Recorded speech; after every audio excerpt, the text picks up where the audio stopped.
Hello अस्सलाम वालेकुम to my YouTube family. कैसे हैं आप सब लोग? उम्मीद है आप सब लोग खैरियत से होंगे। और ये है एक छोटा सा व्लॉग। इसके अंदर मैं आपको दिखाऊंगी कि मैं किस तरीके से जो है वो पूरे हफ्ते की सब्ज़ी एक साथ मंगवा लेती हूँ और फ्रिज में उसको किस तरीके से ऑर्गेनाइज़ करके रखती हूँ।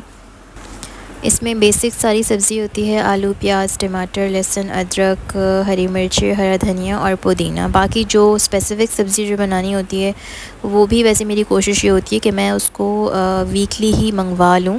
बट अदरवाइज़ कभी कभी ऐसा होता है कि उसको हाथ के हाथ भी मंगवाना पड़ सकता है। उसके बावजूद भी कभी बेसिक सब्ज़ियों में से कोई एक आध चीज़ ऐसा हो जाता है कि बीच बीच में ख़त्म हो ही जाती है।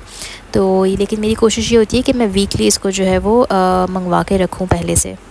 अच्छा, ये जो छोटी-छोटी चीज़ें होती हैं लाइक हरी मिर्चें, हरा धनिया, पुदीना, तो इसकी मैंने एक बास्केट बनाई हुई है। ये पिछली वाली थी थोड़ी-सी ये ख़राब सी हो रही थी, तो मैंने इनको वॉश करके जो ख़राब थी उनको हटा दिया था और इनकी डंडियाँ तोड़ के रख लिया था। और ये जो बास्केट है जिसके अंदर ये छोटी चीज़ें मैं रखती हूँ, तो इसको वॉश करना बहुत ज़रूरी होता है। अदरवाइज़ क्या होता है कि जो पिछली वाली की जो थोड़ी बहुत भी अगर ख़राब चीज़ें होती हैं वो इसके साथ मिलके जो है ना वो फ्रेश वाली को भी ख़राब कर देती है। तो जब भी खाना बनाती हूँ तो बस यही बास्केट जो है ना फ़ौरन से निकालती हूँ, क्योंकि ज़ाहिर है खाना बनाने के दौरान वो सारी चीज़ों की ज़रूरत पड़ती है, तो बार बार फ्रिज नहीं खोलना पड़ता, एक ही दफ़ा में जो है ना वो सारी इकट्ठी चीज़ बाहर आ जाती है। वैसे तो अगर मेरे पास टाइम होता है तो कोशिश यही होती है कि हरा धनिया, पुदीना जो है ना वो भी तोड़ के रखूँ। उससे ये होता है कि उसकी लाइफ बहुत लंबी हो जाती है।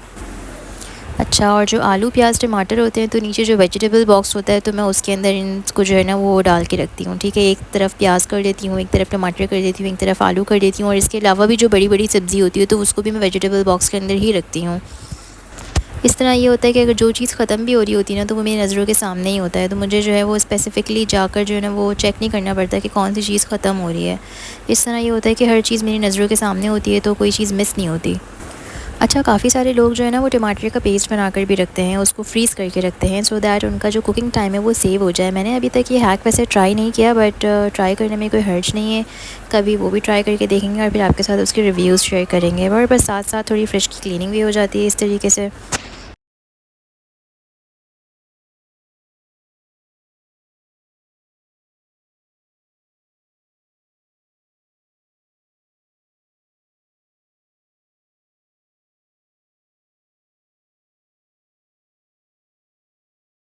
अच्छा, लहसुन अदरक जो है वो मैं मोस्टली पीस कर ही रखती हूँ, तो दैट मेरा कुकिंग टाइम अगेन थोड़ा सेव हो जाए। बट कभी कभी नहीं भी होता तो मैं फ़्रेश भी जो है ना वो उसको कूट कर डालती हूँ। और वैसे अगर सही बात है कि अगर हम फ्रेश कूट कर डालते हैं सालन में ना तो वो उससे बड़ा ज़बरदस्त टेस्ट आता है खाने का। लेकिन क्योंकि टाइम इतना नहीं होता कभी कभी, तो मेरी कोशिश यही होती है कि लहसुन अदरक जो है ना जब आए तो वो उसको उसी टाइम फटाफट छील के और पेस्ट बना कर रख दूँ, ताकि जो है ना वो टाइम बच जाए मेरा कुकिंग में किसी भी तरीके से।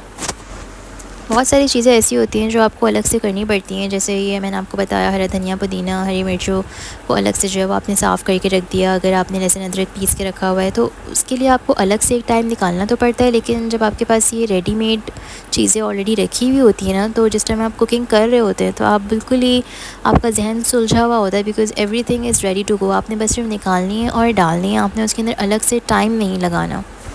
मैं बस इतनी ही क्वांटिटी में पीसती हूँ तो ये आराम से मेरा 15 टू 20 डेज़ चल जाता है। बस इतना ही था इस वीडियो में। मिलते हैं नेक्स्ट वीडियो में विद समथिंग न्यू। अल्लाह हाफ़िज़।